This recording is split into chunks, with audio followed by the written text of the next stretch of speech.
tu programa Nutrición y Vida, tu espacio en el que todos los días estamos dedicados a ayudarte a resolver tus dudas de nutrición. Hoy, como buen miércoles, tenemos, lo saben bien, dedicado al programa a esta conexión tan estrecha que hay entre el cuerpo, entre la mente y entre la nutrición, que hoy vamos a hablar de la conexión mente-cuerpo. Tengo el gusto de tener aquí en cabina al doctor Rodrigo González Araiza. Él es médico, él es también terapeuta familiar y doctor en inmunología, dedicado todos los días, todo el día, a la medicina psicosomática, a la psicoterapia y al tratamiento integral del estrés. Sí, todo eso, doctor. Muy buenos días, ¿cómo estás? Buenos días, un placer estar por aquí de nuevo, Luisa. Muchas gracias por la invitación. Muchísimas gracias por haberte dado el tiempo de estar aquí. Yo sé lo complicado que es para los médicos poderse dar un pedacito de tiempo, y de verdad te agradezco mucho que estés aquí para poderte compartir con los radioescuchas. Gracias. Y bueno, el día de hoy platicando de esta conexión entre mente y cuerpo, y te platico un poco que cuando Rosy y yo nos sentábamos a hacer toda la programación del mes, pues nos tenemos que poner a pensar y a inspirarnos y a leer y a buscar. Y entonces, para que pueda ver los temas, digamos, de los miércoles, siempre nos estamos como que tratando de leer de diferentes fuentes para ver de dónde sale la inspiración. Uh-huh. Y ella me decía, bueno, es que tenemos que hablar de algo que pasa entre la mente y el cuerpo. Es que algo pasa. O sea, cuando la cabeza te dice tal cosa, a veces el cuerpo siente tal otra. Dije, pues vamos invitando a Rodrigo para que nos explique de algo, ¿no?, que sucede entre la mente y el cuerpo. Entonces yo quisiera que nos comenzaras a platicar de algo que sucede entre estas dos partes, o no sé cómo les podamos llamar. Uh-huh. Bueno, mira, yo creo que este tema de hablar de la mente y el cuerpo y su conexión, o ver así un poquito las cosas de forma, digamos, separada, es más bien un problema filosófico. Es decir, es un problema de nuestra propia cultura occidental. Por ahí, por fines de 1500, había un personaje, René Descartes, y él fue el primero que empezó como a dividir el tema del cuerpo y la mente, ¿no? Es el papá de la ciencia, de algún modo, a través de un librito que escribió que se llamaba El discurso del método. Y lo que él decía era que había una serie de cosas, que podía haber en el ser humano, que se podían contabilizar, que se podían revisar y que de algún modo se podían medir, ¿no? Además con los elementos muy precarios, ¿no?, de esos tiempos, no había ni siquiera un microscopio decente, ¿no? Entonces decía, bueno, pues todo esto que se puede ver y medir y todo esto, se puede encargar la ciencia, y todo lo que tiene que ver con lo subjetivo, dígase las emociones, las creencias, las ideas, la relación con Dios, la espiritualidad, son cosas que nosotros no podemos abordar, de eso que se encargue la religión, la filosofía, etcétera. Ahora eso genera una serie de problemas, porque entonces empezamos a ver al cuerpo como si fuese una máquina, empezamos a ver como en términos de partes, que era otra de las propuestas también de Descartes, que era ver al cuerpo, o en general al universo, como algo así como una especie de gran reloj, y que si uno podía entender cada una de esas partes de ese gran reloj, podía armar después el reloj y explicarlo. El problema es que cuando uno fragmenta en pedacitos las cosas y las quiere ver por separado, pues se pierde la conexión entre cada una de esas piezas, ¿no? Se pierde el todo y se pierden las relaciones entre esas piezas. Entonces después es mucho más complicado tratar de armarlo. Entonces así creció, por un lado, la filosofía, la religión, y aparte la propia religión, principalmente la religión católica, abonó mucho a esto, ¿no? Como al tema del espíritu, como si fuese la parte bella o noble del ser humano, al cuerpo como algo un poco de segundita, ¿no?, que es medio pecaminoso, sucio, cochinón, y eso hay que dejarlo un poco de lado, perder, ¿no? Se echa a perder, el alma es lo importante. Y por el otro lado también, conforme fue avanzando esta visión sobre el cuerpo, que era nomás revisar lo que se podía de algún modo medir, o que parecía entre comillas objetivo, entonces empezamos a generar una visión del cuerpo, que es lo que tenemos hasta ahorita todavía, la medicina como pues una visión un poquito, digamos, de mecánico, ¿no? Hay una pieza del cuerpo que no funciona, entonces se cambia esa pieza, o si produces una sustancia en exceso, le das una sustancia para bloquearla, un anticuerpo, por ejemplo, o si te falta, entonces te dan una hormona sintética o cualquier sustancia si te sobra igual. O si te sobra igual, ¿no? O si hay una pieza que no funciona, la cortas y la reúnes de otra forma. Entonces esto ha generado una serie de problemas en la atención a la salud. la psicología incluso es una ciencia un poco esquizofrénica, ¿no? Porque utiliza metodologías de la medicina, se basa mucho en este término como de los diagnósticos, de poder hacer así como cuadritos, etcétera, pero luego deja de tomar en cuenta el cuerpo, cuando el cuerpo es algo básico en la situación de psicología. Tú y yo hemos platicado muchas veces sobre cómo cuando no andamos bien nutricionalmente, las hipoglucemias generan un montón de cambios a nivel conductual, a nivel emocional, etcétera.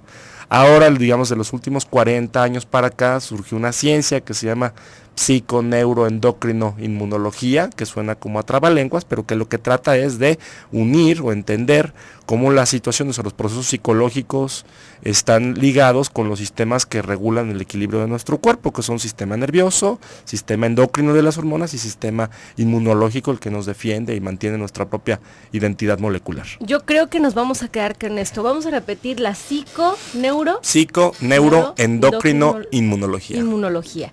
Vamos a platicar, regresando al corte de esto, que suena tan interesante, que estoy segura que a más de uno de los radioescuchas ya le está haciendo clic. Recuerden, aprovechen a nuestro experto del día de hoy, el doctor Rodrigo González Araiza, que está para platicarnos el día de hoy entre la conexión entre mente y cuerpo. Quédense con nosotros, nos vamos a ir con la primera sección. ¿Sí? ¿Nos vamos con la primera sección o no? Porque saben que el día de hoy les traigo una receta muy buena que, Rodrigo, escúchala bien porque estoy segura que te va a gustar. Un segundito más. Bien.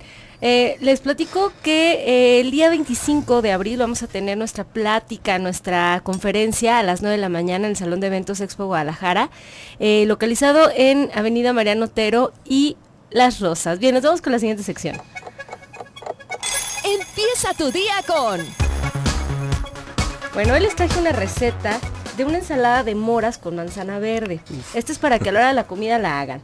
Vamos a necesitar una taza de moras azules, una manzana verde, una taza de berros, 3/4 de taza de yogur griego sin azúcar agregado, 3 cucharaditas de aceite de oliva, una cucharadita de ralladura de limón y 2 cucharadas de jugo de limón. Qué rico. Esto es para acompañar tu comida del día de hoy. Así es que quédense con nosotros. Recuerda que nos estás escuchando a través del 1040 de AM en Radio Mujer, Austin 91.5 de FM. Quédate con nosotros, regresamos.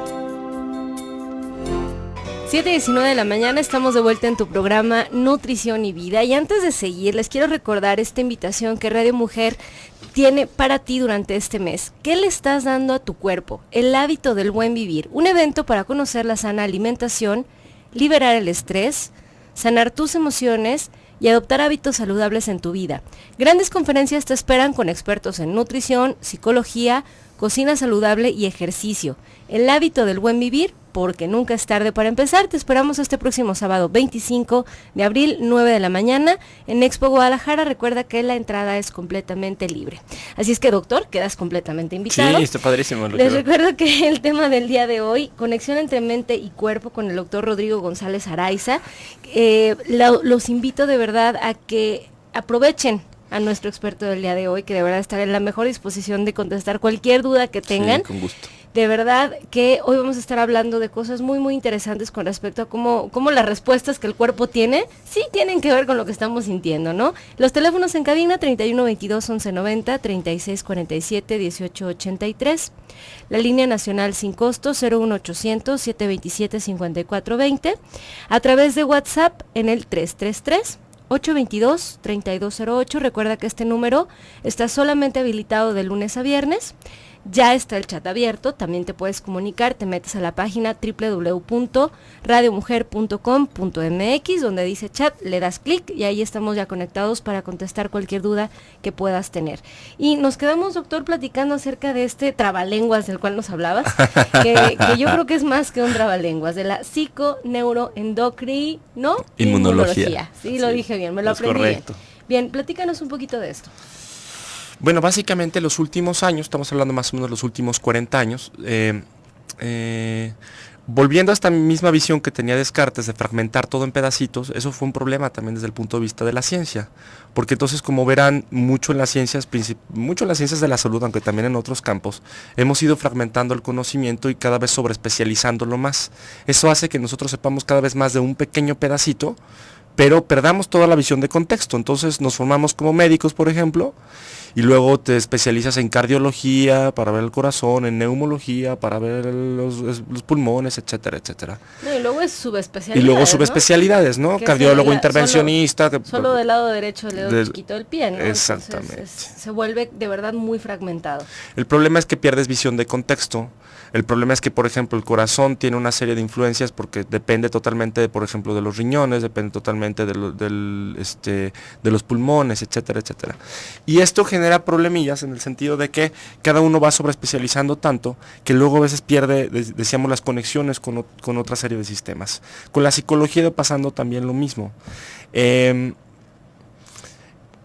Esto por una parte ha sido positivo con los años, porque al sobreespecializarnos tanto en una materia, cuando llega un paciente, un consultante, a mí me gusta decir consultante porque me parece una visión más amable que decir paciente. Paciente es como pensar que es pasivo y que él viene y tú le vas a arreglar las cosas, ¿no?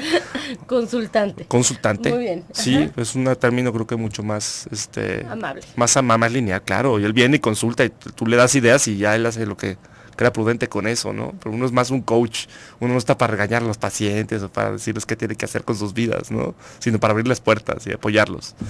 Pero en fin, entonces esta propia visión tan sobreespecializada nos ha llevado por una parte a desarrollar una serie de conocimientos súper amplios, porque cada uno se ha podido enfocar en un área. Sin embargo, a la hora que tenemos problemas complejos de salud, por ejemplo la diabetes, necesitamos poder, como es un problema multidimensional, tenemos que abordarlo de una forma mucho más amplia. Y esto nos está llevando, aunque nos demos tropezones, a generar equipos de trabajo, digamos, en colaboración interdisciplinares. En el caso de la diabetes, por ejemplo, no tendríamos que abordarlo, que eso es algo que ha surgido en los últimos años también, a lo que se llama modelo biopsicosocial de atención a la salud, que es tratar de tomar en cuenta esta conexión entre lo físico y lo psicológico y lo social.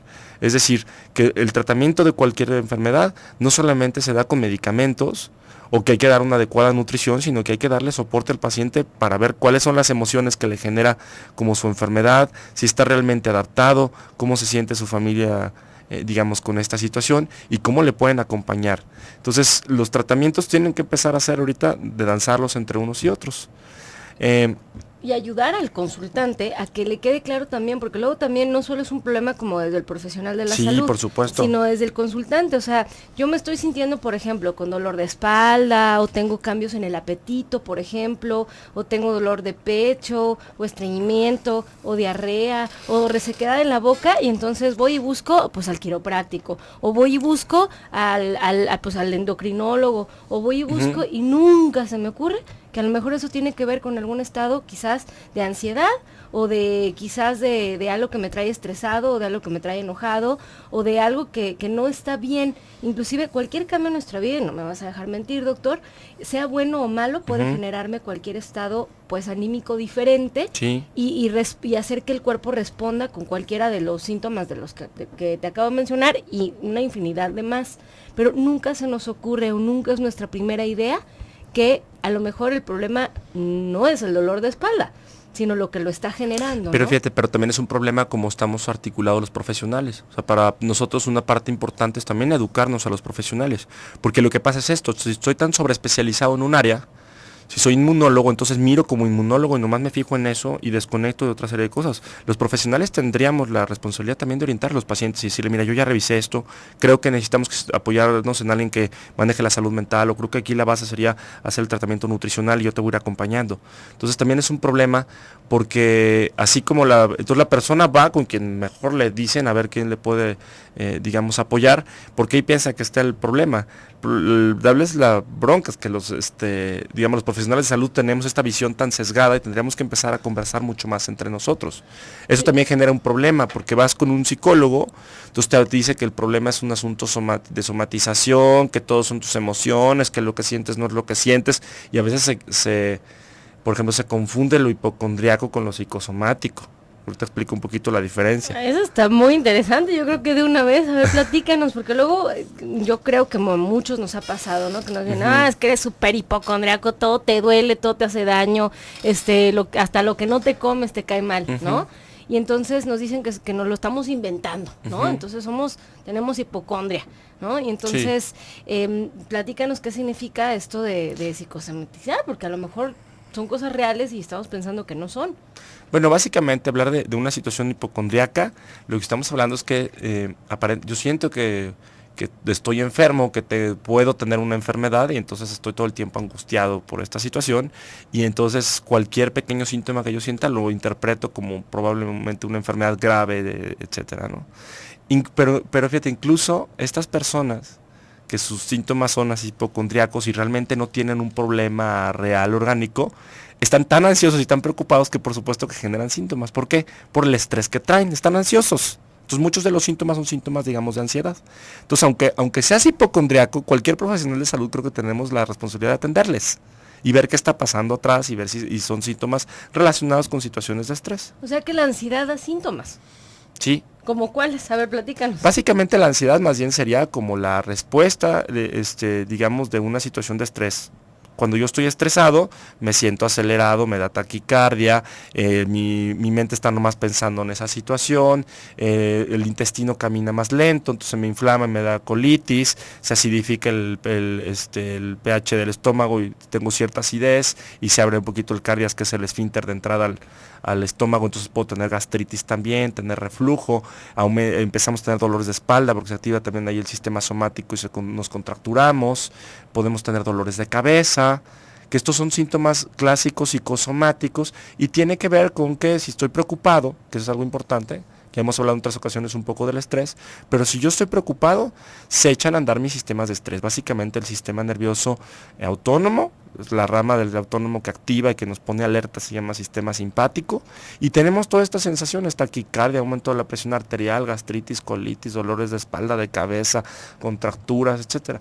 Y entonces me la paso yendo al cardiólogo, al gastroenterólogo, voy al cardiólogo, exactamente, al traumatólogo y pues al neuro, porque pues me duele la cabeza, la espalda, tengo un problema en el intestino y no sé dónde, pero el problema, corazón no se me acelera bien rápido. Pero el problema es lo que hablábamos hace rato, que si voy con especialistas diferentes, cada uno tiene una visión diferente, y como nomás mira desde tu trinchera y su pedacito, cuando vas con el otro profesional, además uno descalifica al otro, y dice, ¿cómo es posible que fulano no te dio tal cosa?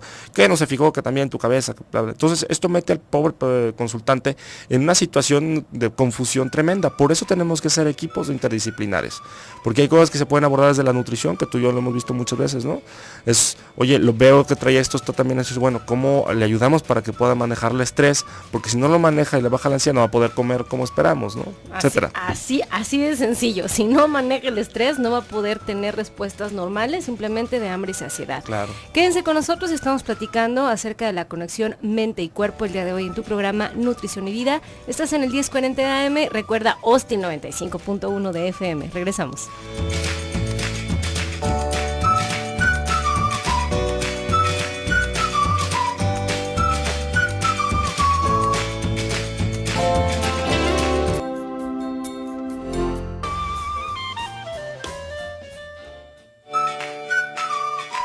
.35 de la mañana, estamos de vuelta en tu programa Nutrición y Vida. El día de hoy platicando acerca de esta, hermosísima conexión entre mente y cuerpo, de eso que nos sucede, ¿no? Entre lo que estamos pensando, entre lo que estamos sintiendo y cómo el cuerpo va a reflejar esto, ¿no? Tenemos con nosotros al doctor Rodrigo González Araiza el día de hoy platicándonos de este tema tan interesante. Y yo creo que, bueno, fuera del área estábamos platicando un poquito hacia dónde queríamos dirigir la plática, ¿no? Uh-huh. Y yo te decía, Rodrigo, que de repente hay una serie como de síntomas. Sí. Que en el día a día aparecen, ¿no? En los pacientes, que con mucha frecuencia relacionamos con alimentos, uh-huh, o lo relacionamos con algún problema que podemos tener y no necesariamente es así. Uh-huh. Entonces, ¿cómo hacerle para yo consultante aprender como a discernir o a saber si lo que estoy sintiendo es algo, entre comillas, real, uh-huh, o si es algo que está siendo provocado por alimento o si es mi simple ansiedad? ¿Cómo le hago? Bueno, mira, yo creo que es complejo tanto para los consultantes como para nosotros en ese sentido, ¿no? Es decir, pero por supuesto que cuando estamos bajo situaciones de estrés o estamos preocupados, uno de los órganos que más sufre o más puede tener, expresar, digamos, el estrés, es por supuesto el intestino y el estómago. Y es algo bien frecuente. Por ejemplo, un tema que a veces dejamos un poco de lado es el asunto de las emociones. Y las emociones las vemos a veces, o hablamos de ellas como si fueran cosas así abstractas, ¿no? Como si fuera algo que pasara en una especie de nubecita, así como, ¿no? Y no intangible, y no se diera en el cuerpo. Incluso los psicólogos o los médicos muchas veces hablamos de las emociones de esa forma. Pero las emociones son respuestas corporales muy específicas. Se dan a nivel mental, pero también se están dando a la vez en el propio cuerpo. Y lo hemos visto, nos sentimos tristes y sentimos oprimido el pecho muchas veces, ¿no? O tenemos miedo y siente uno que la panza está revuelta, ¿no? Entonces siente uno cargado, preocupado, como exigido, entonces sientes el dolor muscular y la sensación de que trae una piedra en la espalda, ¿no? Este tipo de situaciones. Entonces, las respuestas digamos, emocionales se traducen también, son respuestas a la vez corporales. Por supuesto que cuando estamos preocupados o nos encontramos ansiosos ante una situación, va a ser más fácil que algún alimento nos caiga mal, pero no es tanto porque el alimento nos caiga mal, sino porque si el intestino camina más lento en una situación de estrés, va a ser más fácil que tengas gases, que te inflames y tengas síntomas de colitis, pero pueden estar más relacionados con un tema emocional. Ahora, platícame, ¿por qué es que se mueve más lento el intestino cuando estoy preocupado, triste, ansioso o con una situación anormal? Esta es una respuesta del sistema nervioso autónomo, básicamente, que lo que hace es, cuando estoy bajo estrés, echa a andar los sistemas más importantes para la supervivencia, que es mantenerme alerta, que el azúcar, la glucosa vaya hacia el cerebro, a los músculos para poderme defender o correr, que vaya al propio corazón porque bombea hacia todos lados, y principalmente a los pulmones. Entonces se apagan los sistemas que no son tan necesarios en una situación, digamos, de alarma.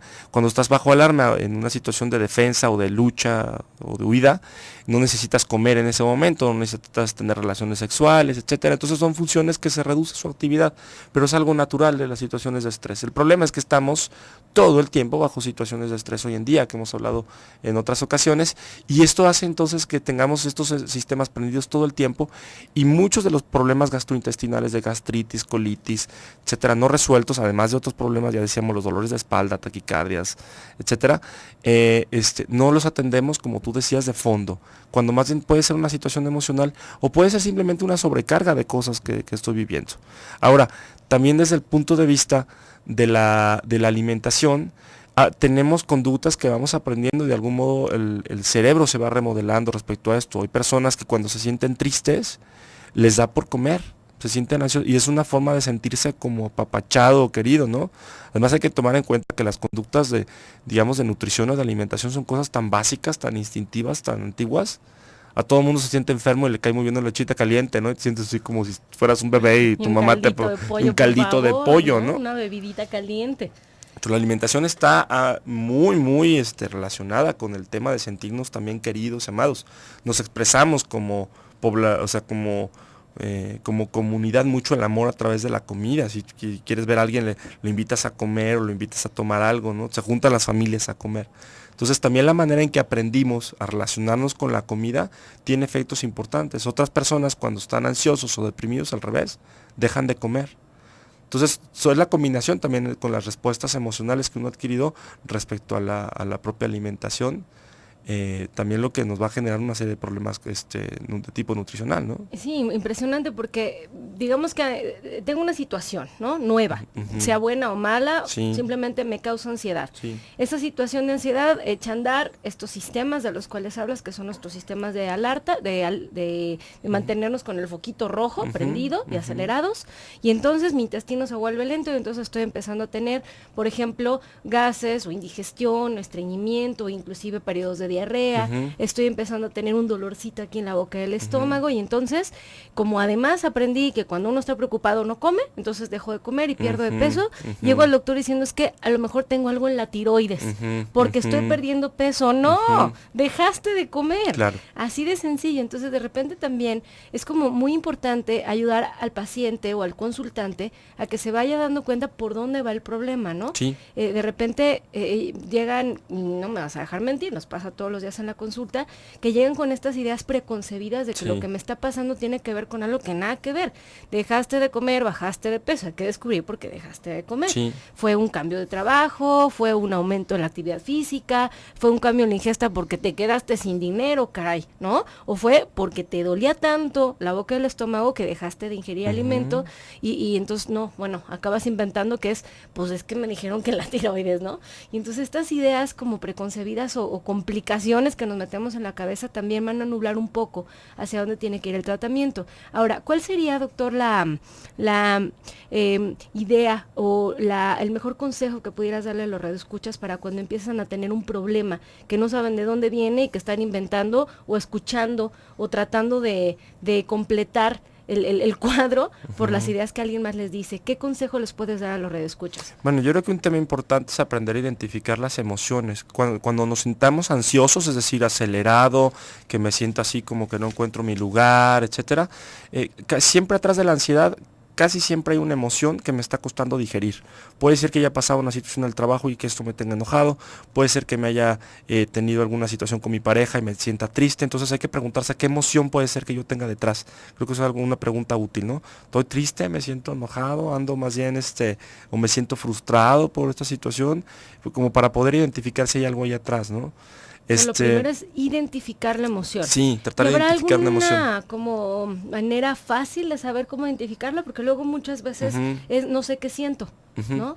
Es que ese es un poquito el problema, que tal vez hemos sido educados a veces de esa forma, entonces ni siquiera nos contemplamos como que eso que sentimos es una emoción y se está sintiendo también en el cuerpo.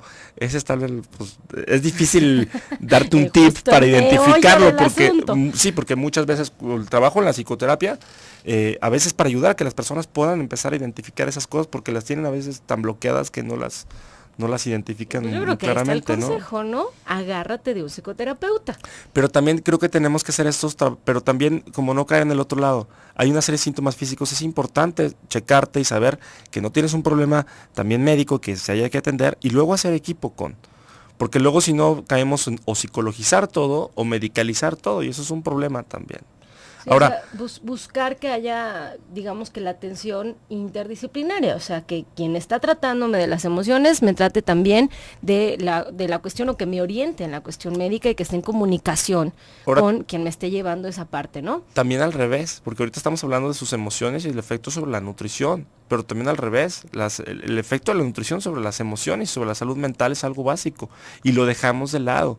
Cuando modificamos la dieta, damos alimentos que son mucho más ricos en antioxidantes, que son ricos en omegas, que reducen la inflamación, que por ejemplo trabajamos con este asunto de cuidar las curvas de glucosa, los excesos de insulina, tenemos cambios emocionales maravillosos. Maravillosos. Quédense con nosotros, estamos hablando acerca de la conexión mente y cuerpo en tu programa Nutrición y Vida. Regresamos.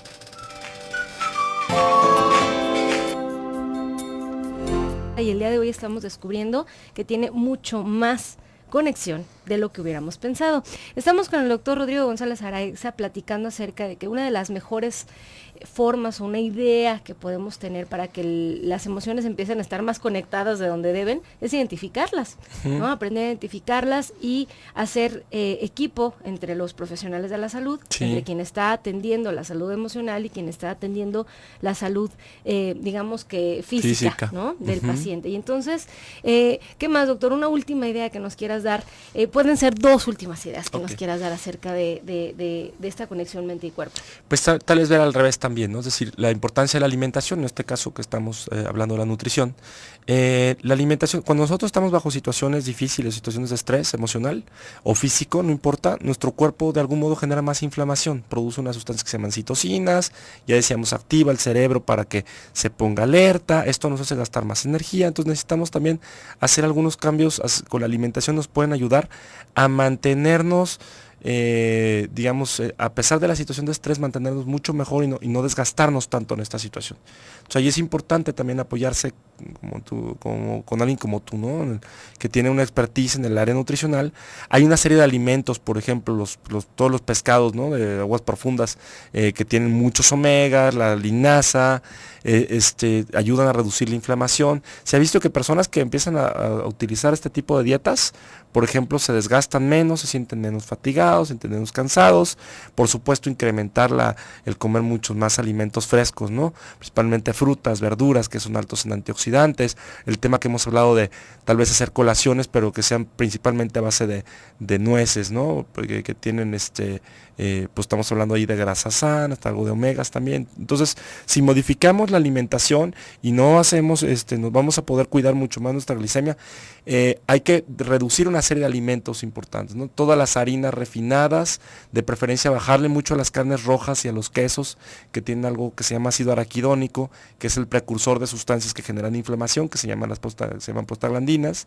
Entonces, el reducir este tipo de alimentos, a incrementar más los que ya hablábamos, ahí hay que apoyarse, insisto, con un experto para diseñarte una dieta a la medida, pero nos pueden ayudar a reducir el desgaste de manera significativa y sentirnos mucho más contentos o más concentrados, ¿no? Más concentrados. De hecho, te voy a platicar una experiencia que me acaba de pasar con una paciente que venía multitratada. Venía de muchos nutriólogos y es una paciente, bueno, que si me está escuchando le mando un saludo.